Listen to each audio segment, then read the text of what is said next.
My self इरमान चीते। तो आज हम आपकी पर्टिकुलरली फ्लेमिंगो बुक की एक poem a thing of beauty लेकर चलने वाले हैं। देखिए, अगर मैं बातचीत करूं तो ये पोएम आपकी बताती है, इसमें पोएट बातचीत करेंगे सुंदरता को लेकर। बेसिक जो थीम रहेगी कि कुछ चीजें जो कि इस इन्वायरमेंट में सुंदर हैं, वो समय के साथ साथ उनकी सुंदरता बढ़ेगी। और ब्यूटी एक इटर्नल चीज है जो कभी ढलती नहीं है। और पोएट यहाँ पर इसके कंट्रास्ट, इसके कंपेयर में एक ऐसी दुनिया की बातचीत भी करेंगे जहाँ पर निराशा, होपलेसनेस और बुरी चीजें भी हैं। लेकिन पोएट कहेंगे अच्छी और बुरी में से आपकी जो अच्छी चीजें हैं वो बुरी चीजों को ओवरटेक कर देती हैं। और कहीं ना कहीं अच्छी चीजों के कारण हम सुकून की, चैन की और एक अच्छी नींद ले पाते हैं, जिस कारण से हम अच्छे सपने देखकर अपने दिन या अपनी जीवन को पॉजिटिविटी के साथ खत्म करते हैं। चलिए तो स्टार्ट करते हैं। बिना टाइम को वेस्ट किए हुए सेंट्रल आइडिया के बारे में जरा चलते हैं और देखते हैं कि इस पोएम में क्या कहा हुआ है। देखिए, ये थिंग ऑफ ब्यूटी एक एक्सेप्ट एक हिस्सा है, एक एपिक पोएम एंडीमन। अब ये क्या है मैं इसके बारे में बताऊंगा। ये पोएम एक ग्रीक लेजेंड पर बेस्ड है और इस पोएम की मेन थीम, जैसा कि मैं आपको बता चुका हूँ, नेचर, ब्यूटी, यूथ, इन्हीं सब चीजों से रिलेट करती है। चलिए देखते हैं। एक बार पोएट के बारे में देख लिया जाए, जॉन किट्स, जिनका जन्म 1795 में होता है और इनकी मृत्यु कब हो जाती है, 1821। ये आपके एक ब्रिटिश रोमांटिक पोएट थे, हालांकि सर्जन थे, लेकिन किट्स ने अपनी पूरी लाइफ को पूरी तरीके से किसके प्रति डेडिकेट किया, पोएट्री। ये पोएम आपकी ग्रीक लेजेंड पर बेस्ड है, जहाँ पर कि एंडीमन, एंडीमन एक ब्यूटीफुल यंग शेफर्ड, एक एक सुंदर नौजवान लड़का जो कि पोएट के साथ रहता था। कहाँ पर, ये जगह का नाम है माउंट लेटमोस। और उनका एक विजन था, सिंथिया। अब जैसे कि हो जाता है ना, आप वायुदेव की बातचीत करने लग जाते हैं, गंगा माँ की बातचीत करने लग जाते हैं, तो सिंथिया वहां पर किस चीज को रिलेट किया जाता है ग्रीक में? ग्रीस पर्टिकुलरली एक कंट्री है, मून गॉडेस। तो होगा क्या, उनका अपना एक विजन होगा, किसको लेकर, सिंथिया को लेकर। अब एक्चुअल में सिंथिया कोई एग्जिस्ट नहीं करता, लेकिन ये लोग उसको ढूंढने के लिए निकलेंगे, जंगल में, पानी में, हर जगह उसको ढूंढने के लिए निकलेंगे। तो उसी से रिलेटेड आपकी क्या लिख दी गई है, पोएम। चलिए तो पोएम को स्टार्ट करते हैं। अब ध्यान से देखते हैं। तो टोटल हमारे पोएम में 4 स्ट्रेंजार्स रहेंगे और मैंने बहुत प्रॉपर तरीके से स्ट्रेंजार्स को बाइफोकेट किया कि आपको चीजें क्लियर हो। बहुत ध्यान से देखिएगा। A thing of beauty is a joy forever, its loveliness increases। तो पोएट यहाँ पर क्या बोलने की कोशिश कर रहे हैं कि जो नेचर है ना, तो जो नेचर में सुंदरता भरी चीजें हैं, उसकी सुंदरता कभी कम नहीं होती, उल्टा समय के साथ साथ जो सुंदरता है वो इंक्रीज ही होती चली जाती है। फिर यहाँ पर पोएट क्या बोलते हैं, it will never pass into nothingness. मतलब ये कहा गया कि सुंदर चीजें कभी बेजान या बेकार नहीं होती। आइएगा, इसको प्रॉपर तरीके से समझते हैं। तो पोएट यहाँ पर बता रहे हैं कि जो परमानेंट नेचर है ब्यूटीफुल थिंग्स का, जो कि आपको अटर्नल, मतलब जो ना कभी ना खत्म होने वाला मजा आपको मिलता है, और जो उनकी लवलीनेस है वो कि समय के साथ साथ इंक्रीज होती जाती है, और सुंदरता कभी फेड, मतलब क्या नहीं होती, कम नहीं पड़ती। फिर लाइन 3-4 में पोएट क्या बोलते हैं, but will keep a bower quiet. अब देखिए, बोयर किसको कहा जाता है, आप पीछे की तरफ इमेज देख सकते हैं, तो एक शेडी प्लेस को बोलते हैं, जो पेड़ इस तरीके से क्रिएट करते हैं। यहाँ पर बोयर मतलब क्या कहा हुआ है कि जैसे अगर आप बहुत गर्मी में हैं, आप थके हुए हैं, और आपको अगर कोई छायादार प्लेस मिल जाए, आपको वहां पर बैठकर सुकून मिलेगा। तो वही चीज यहाँ पर पोएट कहने की कोशिश कर रहे हैं कि उल्टा सुंदरता आपके लिए एक छायादार शांति लेकर आती है। And a slip full of sweet dreams and health and a quite breathing. अब ध्यान से देखिएगा कि पोएट यहाँ पर कहना क्या चाह रहे हैं। पोएट आपको ये कह रहे हैं कि जब आप आराम से सुकून से सो सकेंगे, आपके जीवन में शांति आएगा। आप शांति से सोएंगे तो आपको अच्छे सपने देखने को मिलेंगे। आप अगर सुकून से सो पाएंगे तो आपकी जो हेल्थ है वो अच्छी रहेगी। और ऑब्वियस बात है यार, एक इंसान सांस किस तरीके से ले रहा है, आप उसकी हेल्थ का अंदाजा लगा सकते हैं। मान लीजिएगा कि मैं हाफने लग जाता हूँ, तो आपको लगेगा कि मेरी सेहत खराब है, मैं ढंग से बोल नहीं पा रहा हूँ। तो वो चीज है कि जब आपने सुकून की नींद ली होगी, आपने अच्छे सपने देखे होंगे, आप हेल्दी होंगे, तो ऑटोमेटिकली आपको चीजें क्या क्या लगेंगी, अच्छी लगेंगी और पसंद। यानी यहाँ पर पोएटिक मैसेज कन्वे करने की कोशिश कर रहे हैं कि अगर आप एक ऐसे इन्वायरमेंट में रहते हैं जहाँ पर की पॉजिटिविटी है, आपको किसी तरीके से किसी प्रकार की दिक्कत नहीं है, तो ऑटोमेटिकली आपकी हेल्थ, आपके आसपास जो आपकी रिलेशनशिप्स हैं, ऑटोमेटिकली वो क्या होने वाली है, इंप्रूव। क्लियर। चलिए अब ध्यान से देखिएगा कि कुछ बच्चे मुझसे कह रहे थे कि उनको वर्ड्स की मीनिंग नहीं पता चलते, तो मैंने नीचे लिख दिए ताकि जब आप मेरी एक्सप्लेनेशन के बाद रीड करें तो आपको वापस से लेक्चर पढ़ना आना पड़े, आप नोट्स में से ऑटोमेटिकली उन वर्ड्स की मीनिंग समझ जाए। क्योंकि इंग्लिश में क्या होता है कि आप गूगल पर जाकर उन मीनिंग को सर्च नहीं कर सकते। पोएट ने इन वर्ड्स को अपने रेफरेंस में यूज किया, अपने अकॉर्डिंगली। क्लियर। तो इन्हीं वर्ड्स का मीनिंग आपको बताना चाहिए। चलिएगा देखते हैं, सेकंड स्टैंजा की तरफ चलते हैं। क्या है, देयरफॉर ऑन एवरी मोरो, मोरो यहाँ पर टुमारो को कहा गया, टुमारो की शॉर्ट फॉर्म मोरो।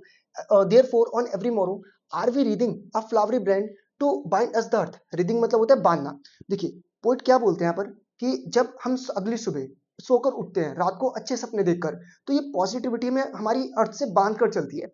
प्रॉपर तरीके से बताता हूँ कि पोइट क्या कहना चाह रहे हैं। पोइट बोलते हैं कि जब वो अगली सुबह एक अच्छी नींद के बाद उठते हैं, तो जितनी भी ब्यूटीफुल मेमोरीज हैं या स्वीट ड्रीम्स हैं, ये जो हमारा बॉन्ड है, मतलब जो हमारा एक बॉन्ड है अर्थ के साथ, उसको क्या करते हैं, इंप्रूव। इसलिए पोएट कह रहे हैं कि हर सुबह हम एक रीत, रीत पर्टिकुलरली मैंने पीछे एक इमेज में लगाई है, इस तरीके से फूलों की मालों को कहा जाता है।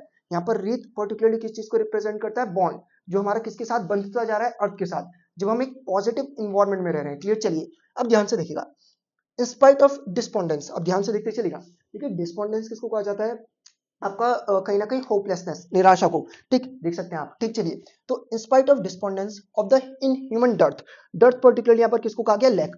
हालांकि यहाँ पर पोएट बताने की कोशिश कर रहे हैं, अब ऐसा नहीं है कि इस दुनिया में आपको सब सिर्फ और सिर्फ पॉजिटिव चीजें ही देखने को मिलती हैं, इस दुनिया में निराशा भी है, लैक ऑफ नोबल नेचर्स, यहाँ पर अच्छे लोगों की कमी भी है, ऑफ द ग्लूमी डेज, जिनके कारण आपको ग्लूमी मतलब दुख भरे दिन देखने को मिलते हैं। कई बार हो जाता है ना कि कुछ लोग आपके साथ बुरा करते हैं इस जीवन में, कई बार हो जाता है कि हम निराश हो जाते हैं, तो पोइट यहाँ पर कंपेयर कर रहे हैं कि पॉजिटिव के साथ साथ आपको नेगेटिव चीजों को भी अर्थ पर देखने को मिल जाता है, ये चीजें भी आपको एक्सपीरियंस हो जाती है।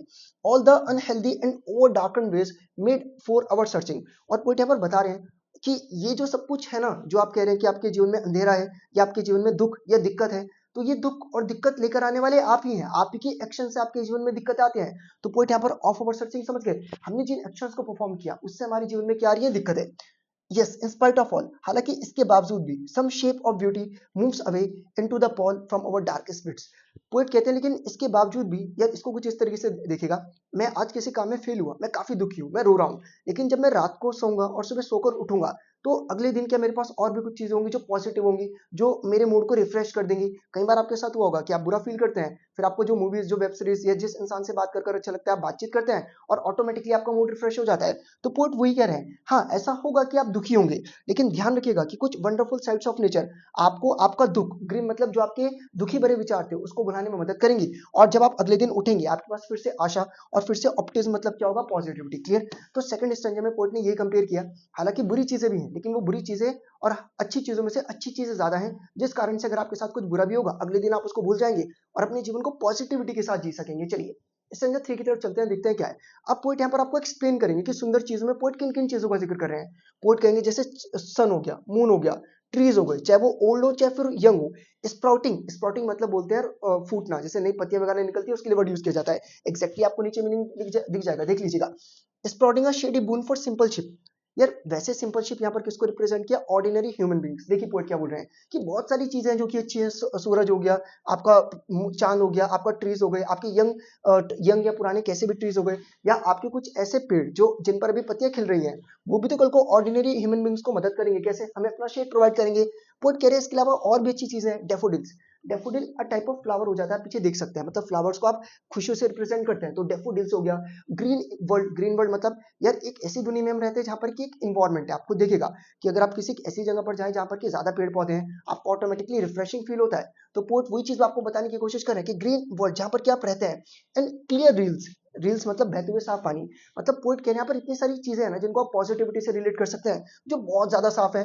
और that for themselves a cooling covert make, ये गेंस्ट मतलब है अगेंस्ट द हॉट सीजन। देखिए, तो पोइट यहाँ पर आपको एक मैसेज कन्वे कर रहे हैं, जैसे कि गर्म सीजन में ये क्लियर रीड, ये साफ बहता हुआ पानी एक ठंडक प्रोवाइड करता है, इसी तरीके से ये बात सही है कि जीवन में दिक्कतें हैं, निराशाएं हैं, लेकिन उन निराशाओं के साथ साथ कुछ अच्छी चीजें भी तो हैं। और वही मैं कहूंगा फिर से कि बुरी चीजें सभी के साथ होती हैं, हर किसी का अच्छा दिन रोज नहीं जाता, अगर दिन बुरे जा रहे हैं तो अच्छे भी तो तभी आएंगे ना। और एक चीज और कही गई है, आपके साथ कोई कितना भी बुरा करे लेकिन आपको अपना स्वभाव नहीं भूलना चाहिए। जैसे गर्मी हो रही है लेकिन पानी क्या कर रहा है, ठंडक प्रदान कर रहा है, मतलब ठंड प्रोवाइड कर रहा है, तो वो चीज। द माइल्ड फॉरेस्ट ब्रेक, अब ध्यान से देखिएगा, वैसे माइल्ड फॉरेस्ट ब्रेक यहाँ पर ना पूरा एक स्टेंजा के रेफरेंस में यूज हुआ है। थिक मास ऑफ फंड्स मतलब घने जंगल के बारे में कहा हुआ है। वैसे फंड्स किसको बोलते हैं एग्जैक्टली, ब्रेक को फंड्स कहा जाता है। ये अ टाइप ऑफ प्लांट जिसमें कि पर्टिकुलरली क्या नहीं होते, फ्लावर।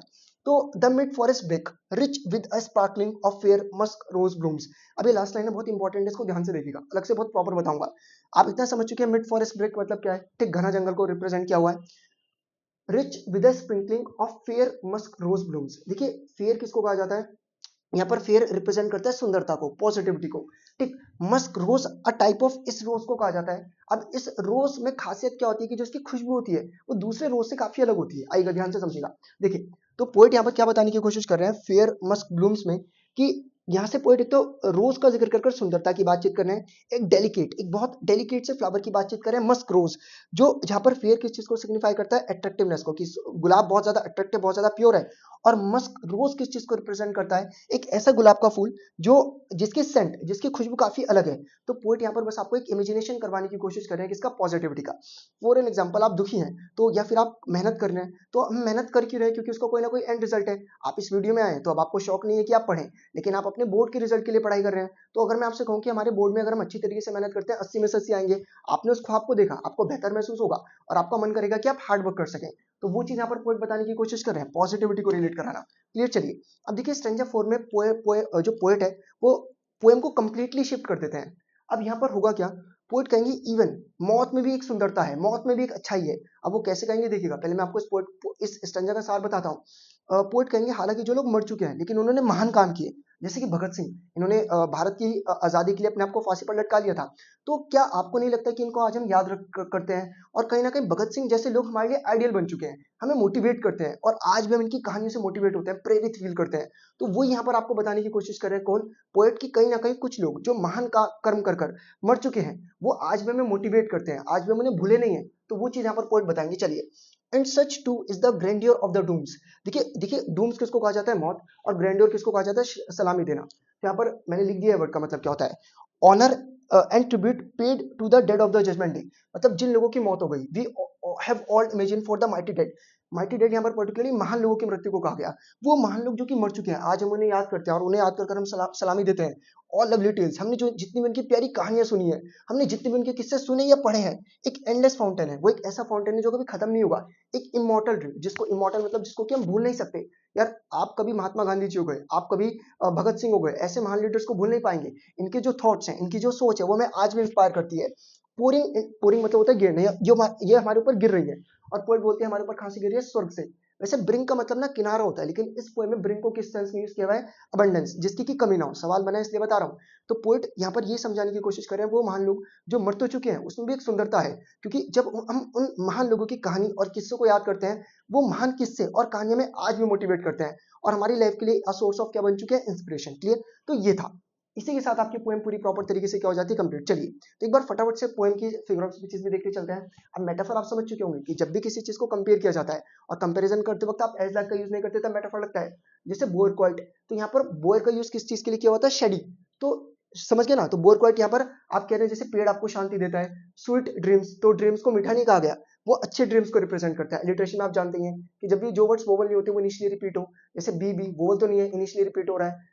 सी सी वोवल तो नहीं है, इनिशियली रिपीट हो रहा है, वैसे साउंड देखते हैं। ठीक, चलिए अब एक नई फिगर ऑफ स्पीच आपको यहाँ पर देखने को मिलती है, इन्वर्जन। इन्वर्जन क्या होता है, जब भी आप किसी सब्जेक्ट को लिखते हैं ना, तो पहले आपका क्या आता है, पहले सब्जेक्ट आता है, फिर हेल्पिंग वर्ब आती है, फिर आपका क्या आता है, मेन वर्ब। लेकिन यहाँ पर अगर आप ध्यान से देखें, अच्छा आप कहेंगे ऐसा भी तो हो सकता है कि क्वेश्चन वर्ड वाला सेंटेंस हो, लेकिन पोएम में क्वेश्चन मार्क नहीं लगाए। तो जब भी पोएट वर्ड्स के अकॉर्डिंगली छेड़छाड़ करे, पोएट पहले सब्जेक्ट को ना लिखकर हेल्पिंग वर्ब लिखते हैं, हेल्पिंग वर्ब के बाद सब्जेक्ट, सब्जेक्ट के बाद मेन वर्ब। तो ऐसे में उसको क्या कहा जाता है कि पोएट ने किस चीज का यूज किया, इन्वर्सन। क्लियर, चलिए एनाफोर आपको बताइए कि जब उससे जस्ट नीचे वाली लाइन आपकी सेम वर्ड से स्टार्ट हो तो क्या लग जाता है, एनाफोरा। क्या लग जाता है, एनाफोरा। अगर आप मेरी जो सीरीज है उसको शुरुआत से फॉलो करते आ रहे हो तो आपको चीजें बहुत प्रॉपर तरीके से क्लियर होंगी। उसके बाद एक है एंथीसिस और एक ऑक्सीमोरन। तो जब दो कंप्लीटली अपोजिट शब्द एक साथ लग जाए तो क्या लगता है, ऑक्सीमोरन। जैसे ओल्ड मतलब बूढ़ा, यंग मतलब नया, तो विलोम शब्द है, तो कंप्लीट अपोजिट एक साथ लग गए और एक ही आइडिया को रिप्रेजेंट करते हैं। माइटी मतलब महान, डेड मतलब मरना, तो ये भी कंप्लीट अपोजिट शब्द है जो कि एक साथ लग गए, तो ऐसे में आपका क्या लग जाता है, ऑक्सीमोरन। चलिए तो मुझे लगता है कि यहाँ तक आपको चीजें क्लियर हुई होंगी। हालांकि सेंट्रल आइडिया मैंने आप लोगों के लिए लिखा क्योंकि कुछ बच्चे कह रहे थे कि 5 मार्क्स के क्वेश्चन में हमें कंटेंट को ऐड करने में दिक्कत होती है, तो बाकी नोट्स में मिल जाएगा आपको। क्लियर, अगर आपको एक बार स्क्रीनशॉट लेना है तो ले लीजिएगा।